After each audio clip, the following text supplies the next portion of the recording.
From the west coast of Africa to North and South America, Cuba and the Caribbeans, the Yoruba came en masse.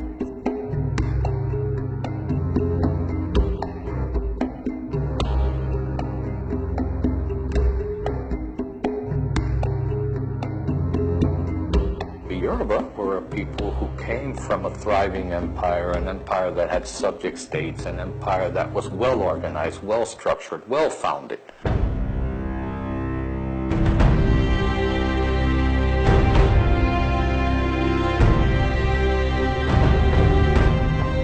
We have this song that has been sung in our palais since our ancestors came, and it said, "We are your children, my God, do not throw us away."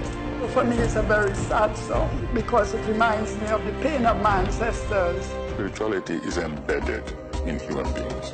The superstructure, what sort of manifests spirituality, is what we call religion. Hundreds of years after their arrival to the New World, their culture might have survived it all. A cultura do povo Yorubá foi muito importante para a emancipação, para a liberdade do povo que estava negro, africano, que estava aqui escravizado. It was during the Civil Rights ages. We were opening Yoruba culture to the black people that had no knowledge of where they came from, had no knowledge of ancestors. Baba was a part of many black nationalist movements. They went to Detroit, Michigan at Aretha Franklin's father's church. Detroit Police Department showed up and just unloaded on the church. And they started shooting up the church. We had women and children with us. Our soldiers fired back until they had no more ammunition.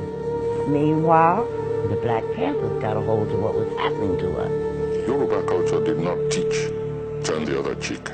On the contrary, Yoruba culture celebrates the god of war, absolutely execrates oppression. So you can see that Yoruba even played a role in liberation struggle in Latin America and in the struggle for human rights. The people who began the village came from the Black Panthers, they came from the Martin Luther King movement, they came from the civil rights movements, the Malcolm X movements, Stokely Carmichael. They were fired up. We are nothing without Africa. When people are deeply immersed in their own spirituality, it doesn't matter where they go. Within the secular world, they preserve that inner system of beliefs, of relationship with outside phenomena, with nature, and this in turn manifests itself in cultural production, which these slaves took across the Atlantic with them.